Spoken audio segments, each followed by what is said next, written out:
This is Dr. Lou Cella, and I'm a doctor of sport and performance psychology, if you didn't already know that.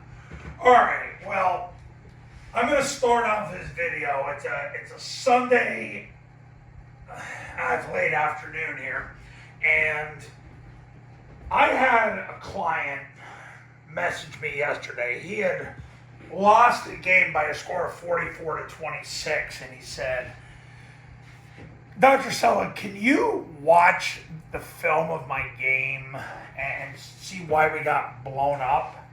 And my answer to him was, you scored 26 points. You're probably supposed to win the game.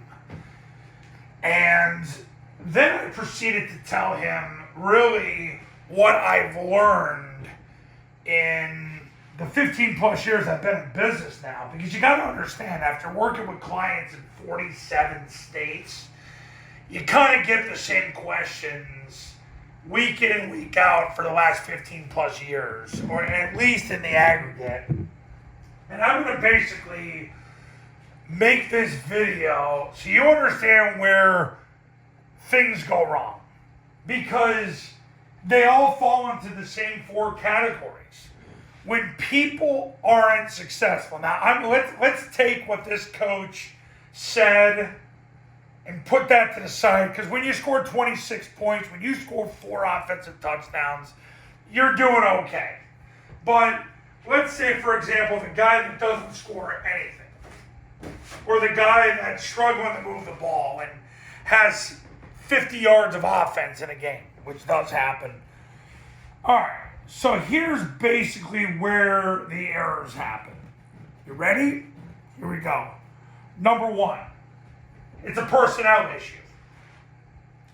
It's a personnel issue not because you have bad players, but because you're either playing fat players or you're prioritizing your A-backs and receivers over your quarterback, B-backs, and or offensive line.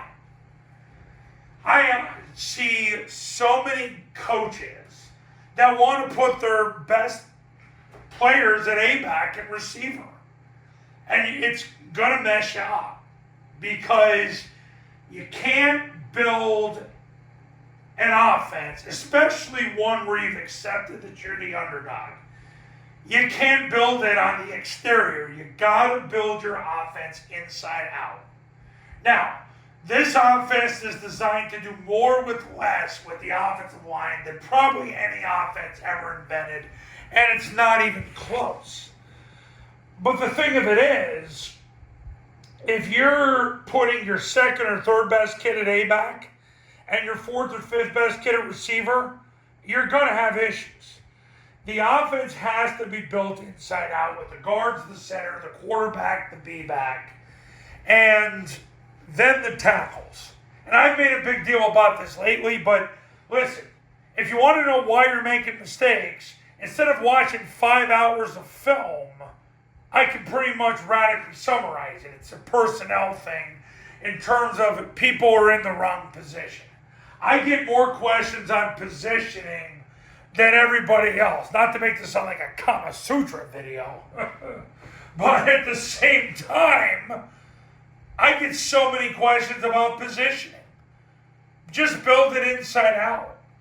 Your A-backs and receivers, if you rank your top 11 players, your best, your A-back should be your 8th best player, not your 2nd best or even 1st best. So that's where a lot of problems happen. Number 2, purpose. You got to go back to why you're doing this. You're doing this because you got to cancel the defensive line. You can't block them. That's why you called me. That's why you became a client. Because you know you got to cancel the defensive line. And you got to just make sure they don't get their hands on the ball carrier. So I give you the methodology. When Army and Air Force are in peak performance, they're triple teaming, reading, and evading the defensive line. So did you get away from the purpose? A lot of times the coaches get away from the purpose. I had a client on Friday night. He got away from the purpose because he's too distracted right now, and I got to bring him back in. So we've already discussed personnel, and listen, nobody has good personnel. That's why you're here. It's not about having good personnel. It's about building the offense inside out. Purpose. Are you canceling the defensive line by triple teaming, reading, and evading them from under center? Because if you're not, that's why you're creating the problem. Number 3, your play calling. Look, this is not hard.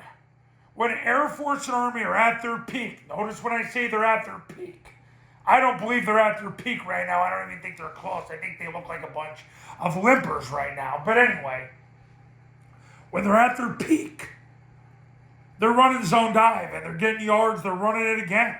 And they're obnoxious about it. And then if they don't get 4 yards on the zone dive, they run follow or kick.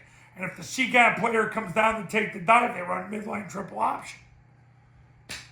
Are you doing that? If you're not doing that, that's on you.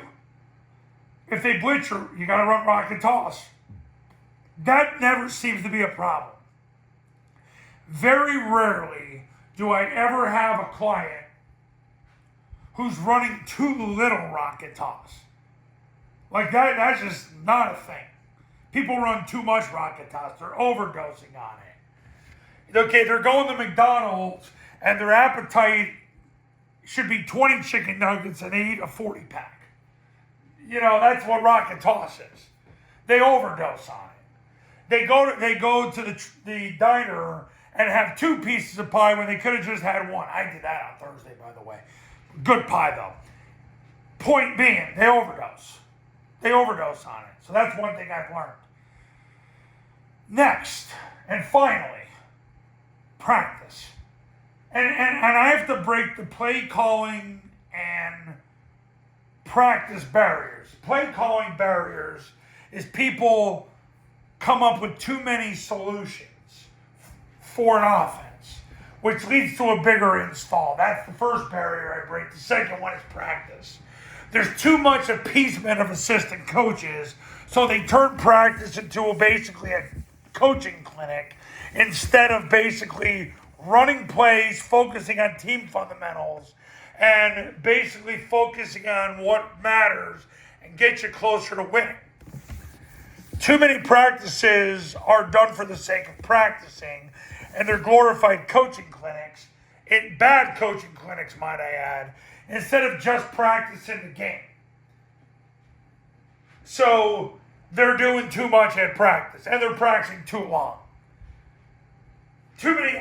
Very rarely do I have a client that under practices. It doesn't happen. Now, I have clients that under practice what matters, but really, if it's important, you should be doing it at the start of practice, not the end of practice. Stop trying to build a house, build a foundation, like the baby boomers, silent, and greatest generation used to do. Kids don't learn like that anymore. Zoomers are used to basically cutting to the chase, getting to the point. And when you don't do that, you lose them. So, errors are always built in 4 areas. You get away from the purpose. You don't build your offense inside out. It's a personnel thing, not a lack of personnel, but you built it outside in too much. Your play calling is not if-then with the methodology. Or there's too many solutions, which leads to you being unable to play call. And then you're not practicing the game in practice. You're practicing to have a coaching clinic, appease your assistant coaches, because you're afraid that if you don't give them enough attention, they'll turn on you. Well, guess what? They're already turning on you. Don't kid yourself. You're better off coaching the team yourself. I remember I had a client years ago in Iowa, and I told him that. And eventually, he got out of that situation, got a better job, and started winning. But he took the advice I gave him, and he ran with it. So, there you go. That's where I see the errors. The errors are in improper utilization of personnel, too much outside-in building of the offense, a lack of the actual purpose of why you're doing this, play calling and practice. That's where the errors happen. Now, you're ready to do it the right way in 2026? Call me right now, 570-389-9999. 332-0265, 570-332-0265. Go to tripleoptionfootball.com and check out the testimonials. And I'll see you in the next video.